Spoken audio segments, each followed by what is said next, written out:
ગુજરાતી સિનેમાના ચાહકો માટે ખુશીના સમાચાર છે. બહુપ્રતીક્ષિત Gujarati film Tom and Cherry હવે મોટા પડદા પર ધમાલ મચાવવા તૈયાર છે. ફિલ્મના પ્રમોશનના ભાગરૂપે દિગ્દર્શક ધર્મેશ મહેતા સાથે અભિનેતા સિદ્ધાર્થ રાંદેરિયા, ધન્યા દોશી અને અનુરાગ પ્રપન્ન સુરતની મુલાકાતે આવ્યા હતા. સુરતમાં સ્ટાર કાસ્ટે ચાહકો સાથે રૂબરૂ મુલાકાત કરી અને ફિલ્મની વાર્તા, શૂટિંગના અનુભવો તથા ફિલ્મ બનાવવાની સફર અંગે ખાસ વાતચીત કરી હતી. ધર્મેશ મહેતા દ્વારા નિર્દેશિત આ ફિલ્મમાં કૌટુંબિક સંબંધો, પ્રેમ, હાસ્ય અને ઇમોશનનો સુંદર સમન્વય જોવા મળશે. ફિલ્મને તમામ ઉંમરના દર્શકોને ધ્યાનમાં રાખીને તૈયાર કરવામાં આવી છે. ખાસ વાત એ છે કે જાણીતા production house Zee studios Gujarati film ઇન્ડસ્ટ્રીમાં સત્તાવાર રીતે પ્રવેશ કરી રહ્યું છે અને ટોમ એન્ડ ચેરીને વિશાળ સ્તરે રજૂ કરી રહ્યું છે. ફિલ્મ 28 ઓગસ્ટ 2026ના રોજ વિશ્વભરના સિનેમાઘરોમાં રિલીઝ થવા જઈ રહી છે. શું કહેવાનું એ ફિલ્મના પ્રમોશન માટે આવ્યો છો એટલે કહેવાનું તો એટલું જ હોય કે ભાઈ જરૂરથી આ પિક્ચર જોજો. દર્શકોને હવે બહુ વેરાયટી મળી રહી છે ગુજરાતીમાં. વર્ષની 110 ફિલ્મો જેટલી બને છે. બધી જ સારી બને છે એવું ક્યારેય નહીં કહું હું, પણ એમાંથી ઘણી બધી સારી ફિલ્મો બને છે. હવે એ સારી ફિલ્મ જે હદ સુધી સફળ થવી જોઈએ એ નથી થતી. એ બિકોઝ ઓફ પ્રેક્ષકોની ઉદાસીનતા છે, બીજું કાંઈ જ નથી. બહારના લોકો એ પિક્ચર જુએ છે અને વખાણે છે, પણ આપણા જ લોકો, આપણા ગુજરાતીઓ એ ફિલ્મોને જેટલો સપોર્ટ થવો જોઈએ હજી સમજાતું નથી. શું કારણ હોઈ શકે એની પાછળ? કારણ કે હિન્દી ફિલ્મ આવે છે તો આપણે વધારે પહેલાં ત્યાં દોડીએ છીએ, પછી ગુજરાતીને આપણે પ્રાયોરિટી આપીએ છીએ.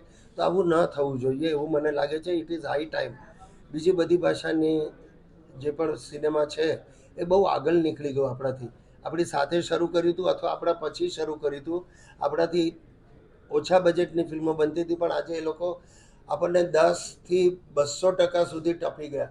મલયાલમનો દાખલો લઈએ, મરાઠીનો દાખલો લઈએ, બીજી ઇતર ભાષાઓનો, તો એના પ્રમાણમાં ગુજરાતી ફિલ્મો આટલા વર્ષોથી બનતી હોવા છતાં જે લોકચાહના, પહેલાં એક એવો સમય હતો સિંગલ સ્ક્રીનની ફિલ્મો બનતી ત્યારે, કારણ કે એનો ફિક્સ ડેડિકેટેડ ઓડિયન્સ હતું જેમને ખબર હતી કે અમારે આ પિક્ચર જોવા જવું છે. અને ત્યારે સિલ્વર જ્યુબિલી તો બહુ સામાન્ય વાત હતી એ ફિલ્મો માટે, સિલ્વર જ્યુબિલી થવી. આજે આપણે સિલ્વર જ્યુબિલીની વાત જવા દઈએ, પણ 10 અઠવાડિયા થાય તો પણ એક મોટી વાત કહેવાય આપણે માટે. મલ્ટીપ્લેક્સ છે એટલે સ્ક્રીનો વધી ગઈ છે, પણ એક જે ઓડિયન્સ, ડેડિકેટેડ ઓડિયન્સ જેને કહેવાય ને કે નહીં આ ગુજરાતી છે એટલે હું તો જોવા જઈશ જ, એ વસ્તુ આજે બધી થોડી વેરવિખેર થઈ ગઈ છે. મારી એટલી જ વિનંતી છે અને અરજ છે કે નહીં, આપણી ભાષામાં આપણે માટે ફિલ્મો બને છે તો એ જોવાની ફરજ પણ આપણા ઓડિયન્સની છે. અને સિલેક્ટ કરો તમે, તમને જે લાગે કે આમાં મજા આવશે તો જઈને જુઓ. અને દેટ્સ અબાઉટ ઓલ. સિદ્ધાર્થભાઈ, એક સવાલ છે કે ગુજરાતી ફિલ્મોમાં પહેલાના વખતમાં ગુજરાત સરકાર તરફથી કર મુક્તિ મળતી હતી, ગુજરાતી ફિલ્મોને પ્રોત્સાહન મળે એના માટે. અત્યારે કર મુક્તિ લગભગ બંધ થઈ ગઈ, બંધ જ છે. તો કોઈ એવી એકાદ ફિલ્મ હોય ને જેમાં સ્પેશિયલ કમિટી કે સ્પેશિયલ ઓર્ડરથી મળે તો, બાકી નથી. તો કર મુક્તિ માટે આપણી કોઈ એવી અપીલ ગુજરાત સરકાર પાસે? ના, હવે એ કરવાનો અર્થ નથી. સમય બહુ બદલાઈ ગયો છે.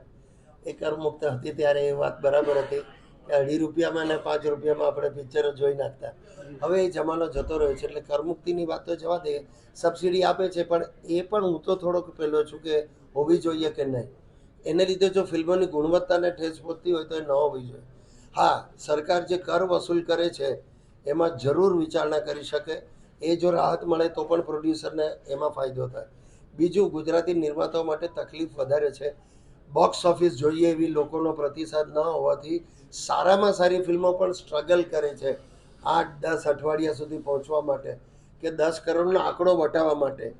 તો એ 10 કરોડ કે એવો મોટો ફિગર છે જ નહીં, એવો મોટો ફિગર જ નથી. અને આપણું 6.5 કરોડની વસ્તીવાળું આપણું આ રાજ્ય, એમાં આપણે આટલા પૈસા ઊભા ન કરી શકીએ કે ફિલ્મોને સફળ ન બનાવી શકીએ. એ આપણે આપણી ફિલ્મોને સફળ બનાવીએ છીએ એ રીતે જોવાનું છે. કોઈ નિર્માતાના ઘરે પૈસા જાય છે એ મહત્વનું છે જ નહીં. તો જો સરકાર પણ એમાં કરમાં થોડીક રાહત આપે તો એટલી.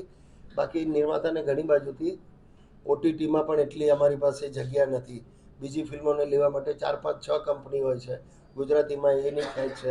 સંગીતના રાઇટ્સ એવા નથી જતા. તો આ બધી તકલીફ એટલે છે કારણ કે લોકો જો એમ કહેશે કે અરે વાહ અમારી ફિલ્મ એટલે કમાલ, તો આ બધા દોડતા આવશે કે ભાઈ અહીંયા કંઈક કમાલ છે, આમાં હાથ નાખો. એટલે એ લોકોના હાથમાં છે કે કે લોકોને તમે અપીલ કરો છો કે વધારે મેક્સિમમ ગુજરાતી લોકો ગુજરાતી એને ફિલ્મ જ ગૌરવ જોવે એમ. અપાવો ગુજરાતી ફિલ્મોને અને